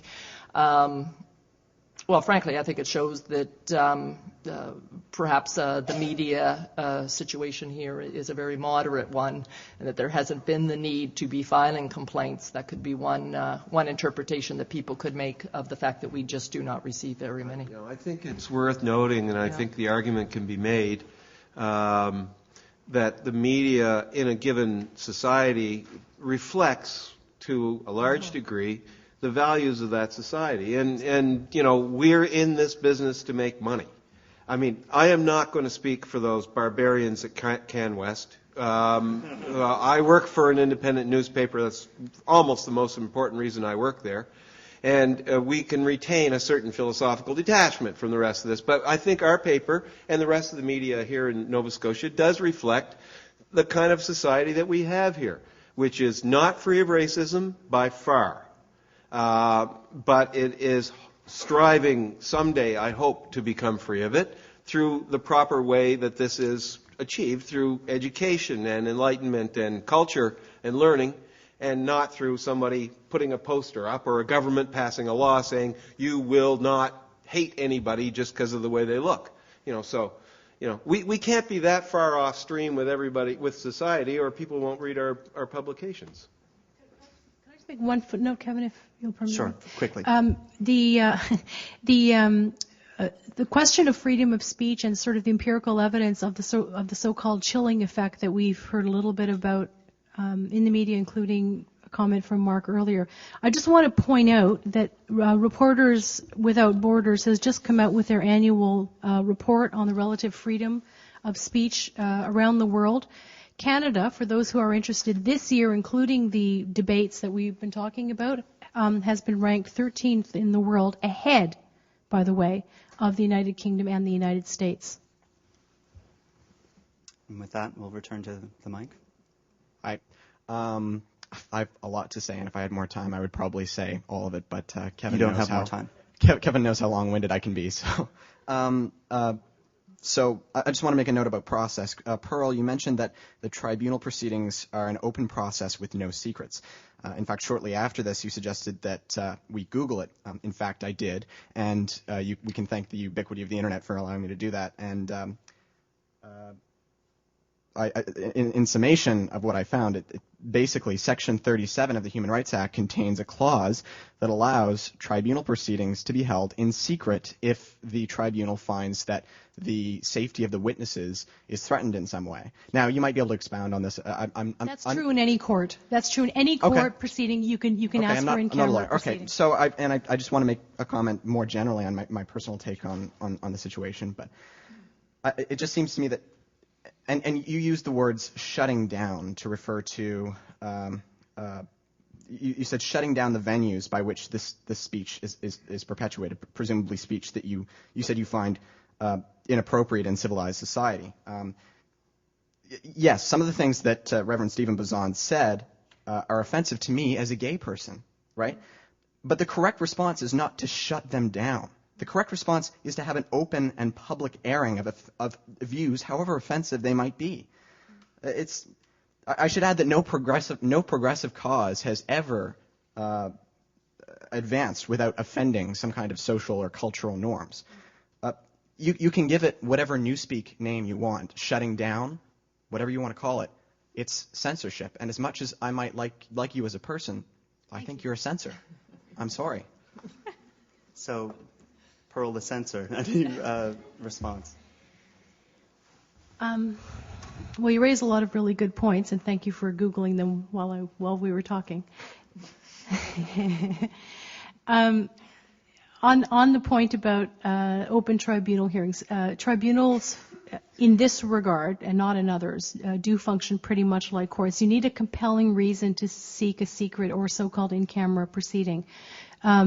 For example, in child custody cases, for example, if the child is going to be in physical danger, you can ask for an in-camera hearing. Similarly, in a Human Rights Commission hearing, you can ask if you can demonstrate in objective terms danger to a witness or a party. You can ask, and there is a burden of proof to be met in getting that request accorded. So that's a pretty common feature across the entire justice system. I'm sorry, go ahead. So you're saying that as a general rule, the Human Rights Commissions follow common law rules of evidence and procedure? Right. That's right. So why then, in a regular court, everyone is responsible for paying their own legal fees, while in the case of the Human Rights Commissions, as far as I understand it, and I might be wrong, some Section 13 cases are prosecuted entirely by the government on behalf of the complainant, and the defendant is responsible for paying every cent of his legal fees. And not only that, but the commission can see fit to limit his legal team under certain conditions. Okay. When he can have counsel present and how many people can constitute his Have counsel. you considered law school? A lot of people have said that to me. Well, you should in think about it. In a good way or a bad way? You should think about it. You'll forgive me for doing Procedure 101 in 30 seconds. Or less, if possible. Okay, here we go. You must have a lawyer in order to appear before a court of law if you wish to have a legal representative. In fact, you do not need to have a lawyer before a Human Rights Commission. I think it was mentioned that it's very advisable, though, and I think it is. You've had more than your 30 seconds. So it's just, I mean, we can talk afterwards if you want. But what you've stated is not in fact accurate. You do not need to have a lawyer before a Human Rights Commission. It's a good idea for the reasons Dan talked about, particularly for respondents. And secondly, as I mentioned earlier, you can get your costs both in many tribunals in Canada in the Human Rights section. You can ask for costs if you feel the parties have been abusive, as you can in many in the regular court system. Chris, I just wanted, it's a question about process, so it's kind of your, okay. Anyone else in response to that? Add that when we heard through a radio interview and subsequent phone call from a police officer, actually it was kind of funny if you have 1 minute, Bruce McKinnon did a cartoon of Sharifa Macaulay, who's from Halifax, but is married to one of the individuals who was charged, and then charges against him for suspected terrorism were dismissed. So anyway, they didn't like this, or they were stayed, I should say. They didn't like the commercial, the cartoon. They went on. Apparently, someone tried to call me or Bruce or somebody at the paper. We never could find any record of that. But they were on the radio in the afternoon saying, you know, this is just the mainstream media ganging up on the brown man yet again, and this is what happens every single day in every mainstream media publication. It's beat up on the poor Muslims and all that. So I couldn't stand that. I called radio and said, I want to be able to respond to that. And so we got into this kind of bizarre, you know, Fellini situation where I was calling them and they weren't calling me, and we couldn't get in touch. And then, so I get a call from a police officer who sounded like he was 9, and he says, Ms. Villagier, I've been asked to investigate a criminal complaint about your cartoon. So I said, Constable, you can't get me for that. Okay? So just, you go get talk to your senior officers, they'll tell you the same thing. So anyway, but we still tried to find out, were we being investigated? No one seemed to know. Our lawyer, though, sure took it seriously, and he called some of us in and scared the lot out of me and the others about what might happen if this goes ahead, how this is going to cost the company, how we could be dragged through this whole process, and if all the bad things possible, and lawyers are paid to tell you about all the bad things that could happen to you, if they all happened, it could have been a terrible burden, a financial burden and we're a small company. So there is a chill. There's definitely a chill. And, I still defend to the death Bruce's right to make his cartoons, and Paul's right to write his columns, and my right to write mine. But there is something clicking around in the back that there could be a process that we may be subjected to at some point, which would restrict our rights to say what we want. Well, so Chris, I don't want to ask you about that particular case, obviously, because it's before the commission. But this idea, I'm not. I can't. I don't think we're going to get that answer tonight. But this idea that complaints of this nature raise a chill.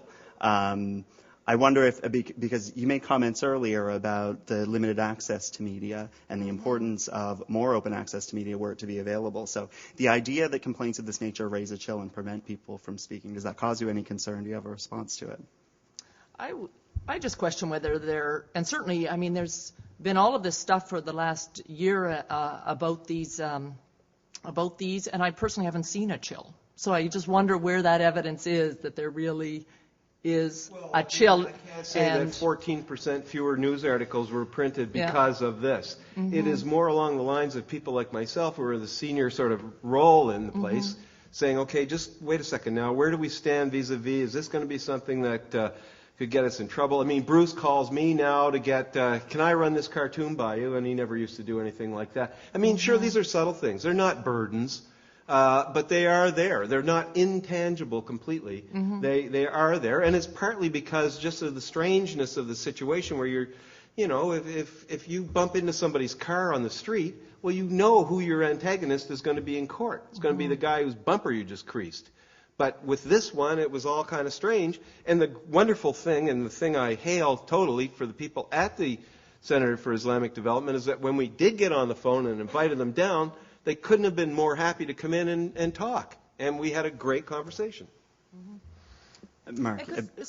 Could I comment on that? Because I think that's an important aspect of this. And, it's not my business to sort of tell the media how to run. But, that's one thing. But no, in terms of... But this is something, for example, at the Commission, and this is for all complaints. It wouldn't just be for a type of this. That we really, really promote is the idea of conversation between groups. And it doesn't need for the Commission to facilitate that conversation. But the idea, that the media, gets and would talk, as you mentioned, how this matter was resolved between what was it, the Canadian Islamic? It was the Center for Islamic Development here in Halifax, yeah. Right? Like that is almost like a perfect resolution. They felt aggrieved, and you felt that there was journalistic integrity in that, but then the conversation that then allows the relationship to go forward and to understand each other's position. And that I find is a very positive aspect to this, and certainly at the Commission, as I said, in terms of our own resolution of any types of complaints, that's a type of discussion and communication that we encourage and think is the right way to resolve, but to resolve conflict where people believe that there is this balancing need between different rights. So that's just an observation. There's an area of hypersensitivity, though, in some areas where people are maybe emerging as members of mainstream society. I mean, the gay rights battles that were so acute in the 80s and things like that don't seem quite as harsh now. People kind of understand the ground rules. An emerging ethnic group in our society, for instance, people from the Middle East of Islamic Muslims who are moving here and coming into Canada and are learning to adapt to Canadian society and are sort of feeling around the edges of the social norms that are here and are finding ways, looking for ways, asking for ways to become part of this and to, in a comfortable way, in a way that actually still respects their own values. And this has happened with ethnic minorities going back through the history of Canada. And it's a challenge for those of us who are the establishment or the mainstream or whatever you want to call it, to find ways of understanding their aspirations and accommodating them in a way that makes sense for everybody. Yeah. I have to return back to the floor, and Mark, I had told you that you would be able to comment first. So, just very quickly, Krista, earlier you said one of the social benefits of the outcome of the Stephen Boysen case is that people are not expressing their hostility and their opinions towards homosexuals. Sorry, isn't that chill? Isn't that exactly what we're talking about? I mean, the point of that ruling was to prevent people from expressing their minds, expressing their sincere beliefs. That's what you view it as a chill. I would think others, including myself, would say no. What we are heading towards then is a greater understanding and a more tolerant society. People not speaking their minds is not people tolerating others. It's people not speaking their minds. Their attitudes don't change. Okay, I'm going to... did we lose the young woman who was at the mic previously? Or someone's disappeared. Is there someone behind her? I see people standing at the back, but you may just be looking to escape. I had maybe a simple question of fact. When you were explaining what you might bring to a human commission, I understand that damage to reputation is a fair reason to complain. But I wondered, supposing you said that I was an ignorant and boring teacher and that no respecting school or college should hire me, that would damage my reputation. But supposing that what you said were true, would I still be justified in bringing a complaint? I wondered seriously where truth came into this.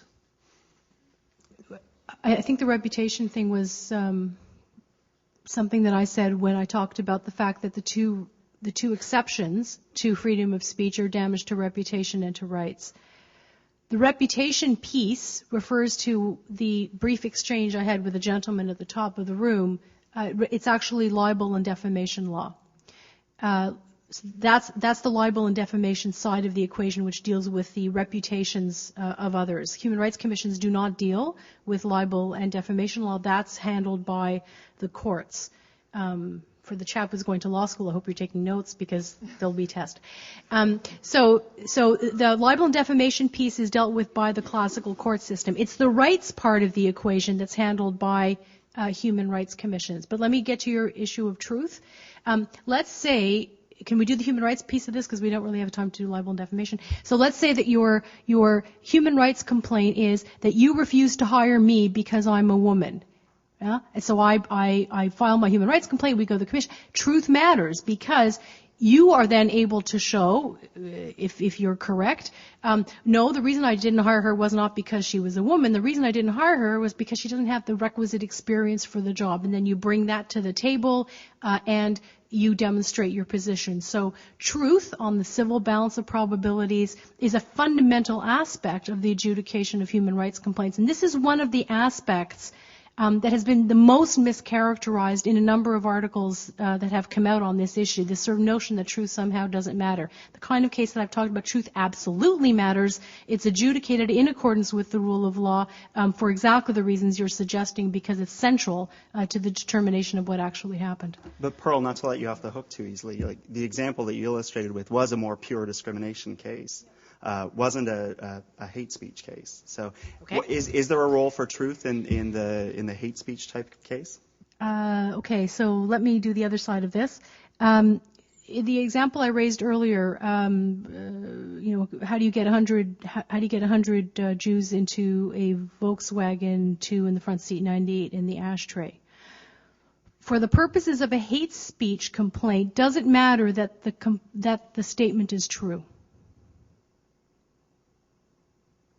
Where I'm going with this is that, I mean, Kevin's quite right to call me on it. Where I'm going with this is that when you are engaged in speech that is designed to incite hatred against others, what you have to be able to demonstrate is not merely that I might or you might be offended by that kind of a joke. You need to be able to demonstrate not subjective perception. You need to be able to demonstrate that there's an objective evidence that the comment has in fact incited hatred. That is how far you have to be able to go in order to make out a Section 13 complaint. I'm really glad you raised it. It's a really important point. It seems to me that there's a confusion that comes up again and again. When we're asked, for good cases that justify the Human Rights Commission or tribunal or what have you, we're given cases where there is where the appropriate action is the criminal court. So, we have laws, for example, against libel and against, death threats. So that's really important that we deal with those. So I wouldn't use those to justify the existence and mandate of the Human Rights Commission. It seems to me the appropriate place for those is in the court. So is there something, is there a clear-cut case where we should feel, yes, hey, this is an appropriate place for censorship for the Human Rights Commission that wouldn't fall under criminal proceeding? I think that makes sense. I just want to point out that let's just take fraud, for example, as an example. Let's say that I defraud you in a contractual matter, okay? You can come to court and sue me civilly, asking for your money back. And that's one kind of remedy, and we have legal processes for that. Certain types of fraud, though, are also matters for the criminal courts. You can have both going on at the same time. So when I've had this conversation with editors in a number of the media, a lot of them have said, yeah, but this is criminal law. Like, why don't we just deal with it in criminal law? Well, the fact of the matter is that we often have situations where a similar set of facts gives rise to proceedings in two separate jurisdictions. And I've already said, and I possibly for reasons that might bring me closer to Mark's position on this, I have a great deal of discomfort with using the criminal law sanction for issues around speech. The human rights process, which is much more conciliatory, much more intended to sort of make the person whole. I mean, why did we have a civil rights movement?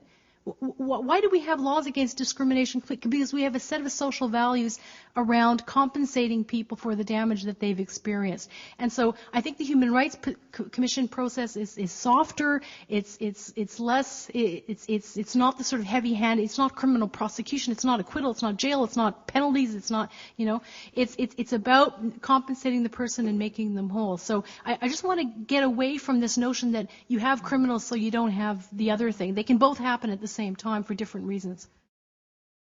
The distinction about whether the almighty sort of blast of justice had come down from on high from a judge might not be there. But if they were summoned into a room, and a bunch of people were writing down everything they said, and they had to have they had a lawyer, and the other side had lawyers, and pretty soon there's process and there's motions and all, that person is still going to be subjected, if you will, to everything the same as in a criminal proceeding, except for the actual technical fact that they're not in a criminal court. I'm just saying that the sanction remains almost the same in terms of the effect it has on the person accused. Well, how is it less formal? What's less formal? But the sanction is huge. A conviction under criminal law results in a criminal record, possibly for the rest of your life. Right. And jail time. And that really is why the criminal law is sort of this, like it's almost like the most important and the most rules-based process that we have, because the sanctions against an individual are so significant. And so you asked what would be an example of one that actually could be dealt with a little bit better before a commission the other. Like, let's imagine that you had, sort of a young journalist out, writes an article, uses derogatory language against a particular racial group, right? And let's just assume that it meets that line. That's the copy desk. Yeah, but let's just.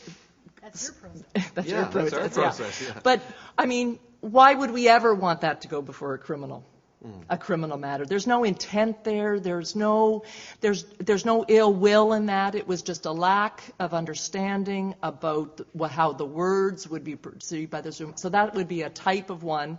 I'm trying to think of a specific example. Once again, here in Nova Scotia, we don't have a lot of examples, so it's hard to come up with one. I would step back to the example I gave of our last public case, which was 1994, which wasn't a media one, but it was a caricature on a sweatshirt. Do we really think that sweatshirt person should have a criminal sanction against them? But that's where the debate is, and that's where the issue of human rights and being able to live free in our society and to be a full participant without having derogatories and prejudice against you rises. That is the debate. It's better to be fined $5,000 than to go to jail. Yes. But you're still fined $5,000. And not only that, fined $5,000 by being summoned to a place, not asked to participate in a conversation where you may choose not to.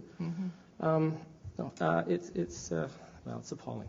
Well, because we're running slow on time, or late on time, I want to turn to the floor for probably what will be the last question.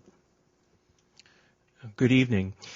I have been sitting, listening to the various points of view that have been expressed in this discussion tonight, and the one thought that has come to mind for me is that we're in the midst of what I think is a bit of an intellectual conceit.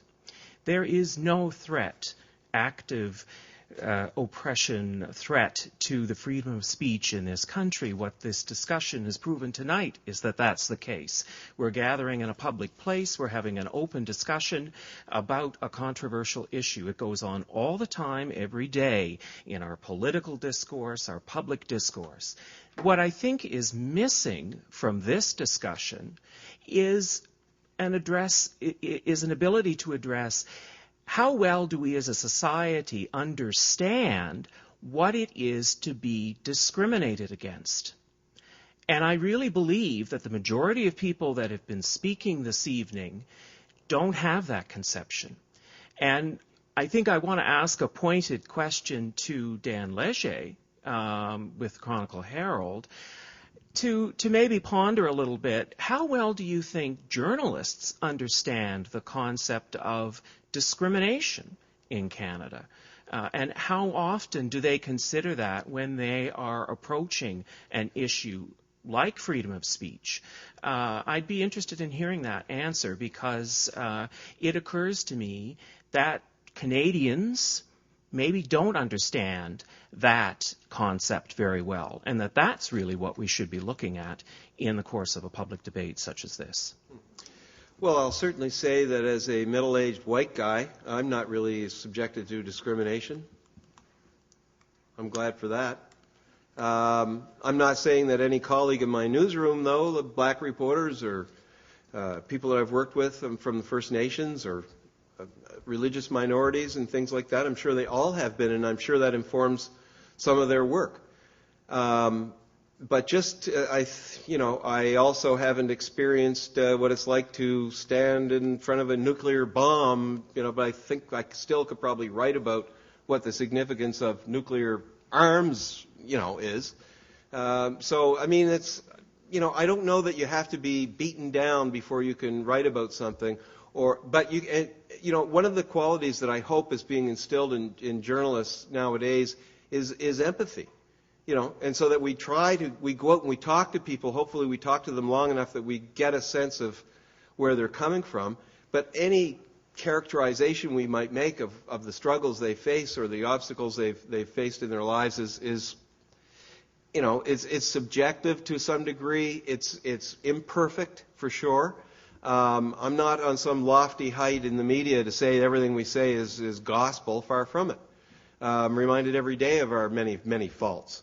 But the fact is that I don't know what it's like to be Sidney Crosby scoring a goal in front of 20,000 people, but I'm sure I could write about it. And I used to write about boxing, but Larry Holmes never punched me in the face. So I mean, it's a matter of perspective, and it would be a better world if we perfectly reflected the whole spectrum of society. But I'm hoping J School will remedy some of that. Okay, well, Pearl, do you have a quick comment in response? I think a lot of what we've actually been talking about in this discussion is about discrimination and the impact that some of this speech has on the people who are attacked. My general experience has been that people who have not been subject to that kind of thing tend to be a little less sensitive to it, especially if they haven't worked in the area or been through it themselves, and that's kind of the human condition. One of the things that has happened and become very clear through this debate is that I think the media, and particularly the mainstream media, now I mean that in a positive sense, have had a lot of learning to do through this process to really learn about how the Human Rights Commission process works. The process is not the way in many respects in which it's been described, and I think there has been a learning process that's had to happen, and also the difficulty that these Muslim students had in just getting their views published anywhere was extraordinary until the pressure became such that a couple of media outlets, including the Montreal Gazette, where I live, finally decided to publish some pieces from them. But they had a really, really difficult time even getting their views expressed. And I do think that this is a conversation that needs to continue, because I think Canada and our Canadian media are getting better through this process at understanding how, in fact, the system works. It was a mystery to them. They get libel law, they get defamation law because they deal with it all the time. But there is this other aspect that's part of the legal environment in which you operate, in which I operate, in which we all operate, that I think we all need to understand better. Well, it comes to the difficult point of the night where I have to draw the debate to a close and declare a winner. No. Sorry. It's also not like the federal election. We don't get an opportunity to see who won in a couple of weeks. But it's reassuring, at least to some extent, that we found some common ground. And Mark, despite my attempt to characterize your view as radical, I think that we all do agree that there are some limits to free speech. But there are no social benefits to the censorship that these guys are engaged in. I think we've at least, respect my attempt to find some common ground here. I think we've all agreed that there's at least some limits to free speech. You recognize that death threats are inappropriate, and maybe you'll leave it at that, but I want to at least call that common ground. And on the other hand, Krista and Pearl have both expressed, some legitimate discomfort with the idea that in some cases, the restraints on free speech can go too far, and that free speech in and of itself is inherently valuable. Have we found that middle ground completely and resolved it? I would be a fool to say that we have. And for that reason, you have the opportunity to continue this discussion at the reception outside. I direct you on your way out to stop and pick up some of SESEPA's other material. And please do join us at the reception afterwards to speak with any of the panelists, to speak with each other, to speak with me, and I'll free myself from the restraints of trying to be impartial. I'd also remind you to fill out the evaluations so that you can help SESEPA bring you more quality events like what you've observed tonight. And with that, I'd like to invite Catherine Mead up to close the event for us.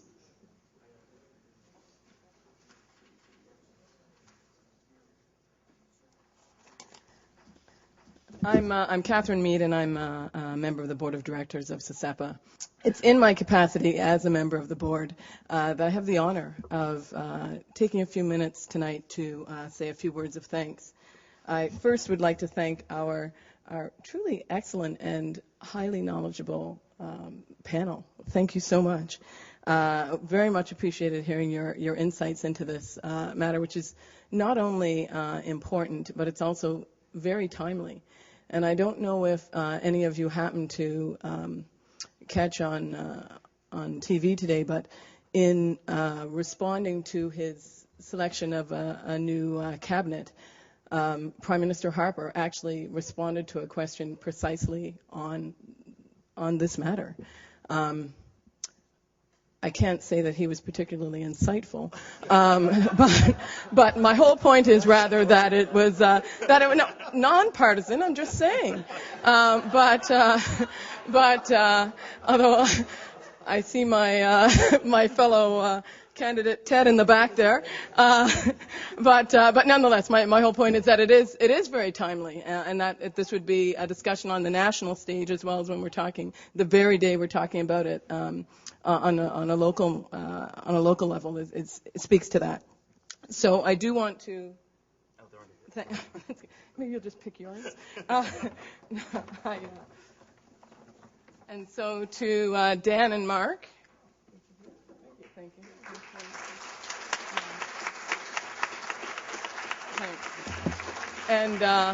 And also we'll see which side gets the most applause. And also to Pearl and Chris.